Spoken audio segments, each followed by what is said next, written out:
Shalom saudara yang terkasih dalam Tuhan Yesus. Kembali kita bertemu dalam Renungan Happy Sword Family. Dan seperti biasa mari kita berdoa. Terima kasih Tuhan untuk hari yang baru yang Tuhan berikan pada kami. Tuhan masih memberikan kami kesempatan untuk hidup satu hari lagi. Biarlah kami mau menggunakan hari ini Tuhan dengan lebih dulu mendengarkan sebagian daripada firman-Mu. Dan biarlah firman-Nya Tuhan, firman-Mu boleh tertanam dalam hati kami dan menjadikan kami pelaku firman. Dalam nama Tuhan Yesus kami berdoa. Amin. Judul renungan hari ini masih Look Up, Down, and Around You bagian kedua. Masih ingat saudara sekalian dengan bagian pertama di mana kita harus look up, melihat ke atas, yaitu mencari Tuhan. Sekarang kita akan masuk ke bagian kedua, yaitu look down atau menengok atau melihat ke bawah. Firman Tuhan diambil dari Matius 22 ayat 29. Dan hukum yang kedua yang sama dengan itu ialah kasihilah sesamamu manusia seperti dirimu sendiri. Beberapa waktu yang lalu Bapak Gembala pernah membawakan firman tentang memberi, bahkan membagi kesaksian hidup bagaimana beliau dan istri membagi kepada orang yang membutuhkan. Walau kadang tidak mengenal orang yang mereka berkati, mereka memberi kepada siapa saja di mana Tuhan menggerakkan hati mereka. Sesungguhnya memberi bukanlah perkara yang mudah. Apakah saudara setuju dengan saya? Tapi bukan berarti juga kita tidak dapat melakukannya. Seperti yang Bapak Gembala katakan dalam khotbahnya, memberi itu adalah hatinya Tuhan.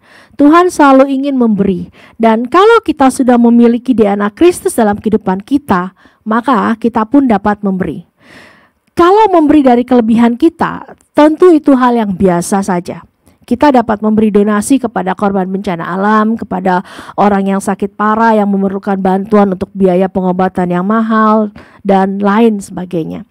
Tapi bagaimana kalau Tuhan menyuruh kita memberi di saat kita juga membutuhkan?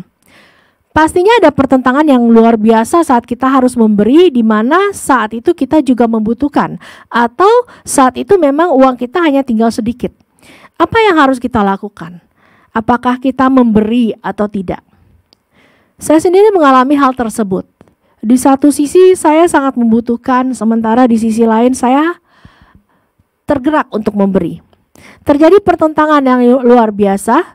Saya bertanya sama Tuhan, Tuhan saya beri atau tidak ya? Dan akhirnya saya lakukan. Begitu saya lakukan, saya merasa lega, saya merasa damai, dan saya merasa tidak tertuduh. Mengapa? Karena saya melihat orang tersebut lebih membutuhkan daripada saya.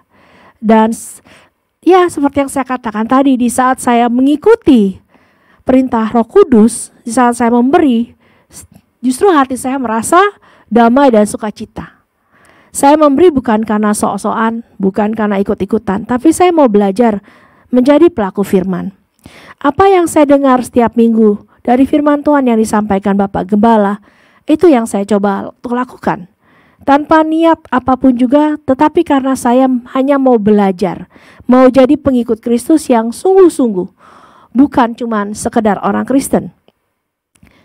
Saat itu, kisah tentang persembahan seorang janda terlintas di benak saya, dan kisah itu memberi saya kekuatan. Saya tahu kalau saya sudah melakukan hal yang benar, dan saya bersuka cita karenanya. Kadang kita mendengar kesaksian dari saudara-saudara seiman kita tentang bagaimana mereka digerakkan Tuhan untuk memberi, dan kemudian mereka mendapat balasan dari Tuhan. Kita juga seringkali mendengar kesaksian yang mengatakan Tuhan tidak pernah berhutang. Hal itu memang benar saudara. Tapi bagaimana kalau kita sudah memberi dan kita tidak mendapat balasan rezeki dari Tuhan? Apakah kemudian kita tidak mau memberi lagi?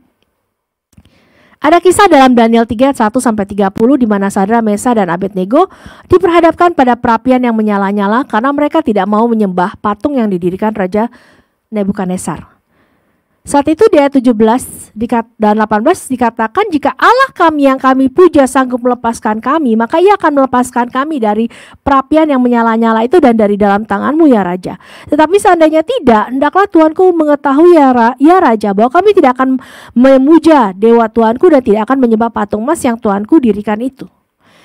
Jadi sama seperti Sadrak, Mesak, dan Abednego, apakah jika Tuhan tidak mengganti berkat yang kita berikan kepada orang lain yang memang sudah disuruh oleh Tuhan, kemudian kita tidak mau melakukannya lagi, tidak mau memberkati orang lain lagi?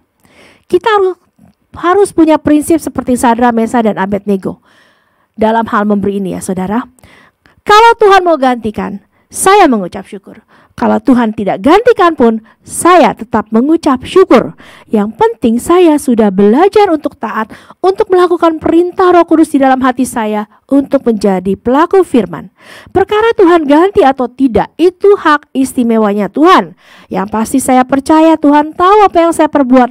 Tuhan tahu isi hati saya, dan kalau memang apa yang saya lakukan itu berkenan di hadapannya dan menyenangkan hatinya, pastinya Tuhan akan memberkati saya sesuai dengan cara dan waktunya. Bapak, Ibu, dan saudara-saudara yang terkasih dalam Tuhan Yesus, kita harus memberi karena memang Tuhan mengajarkan kita untuk memberi. Sama seperti kata terima kasih. Kita terima, lalu kita kasih kepada orang lain, kepada orang-orang yang Tuhan gerakkan kita untuk memberi. Kita tidak usah hitung-hitungan apakah nanti Tuhan akan mengganti berlipat kali ganda atau tidak. Yang penting kita memberi karena kita ingin belajar taat pada perintah Tuhan. Karena kita ingin menjadi pelaku firman dan juga karena kita adalah anak-anak Tuhan. Dalam kehidupan ini jangan kita melihat dan membanding-bandingkan keadaan diri kita dengan keadaan orang lain yang lebih dari kita. Hal itu akan membuat kita jadi iri dan akhirnya frustasi sendiri. Lihatlah ke bawah. Look down. Masih banyak orang-orang yang tidak seberuntung kita, terutama dalam hal segi materi. Tugas kita sebagai anak-anak Tuhan adalah untuk berbagi dengan mereka.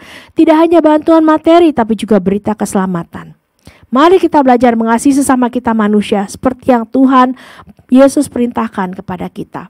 Mari kita belajar memberi dan membantu sesama kita. Terutama yang pertama adalah saudara-saudara seiman kita. Kemudian orang-orang di sekitar kita.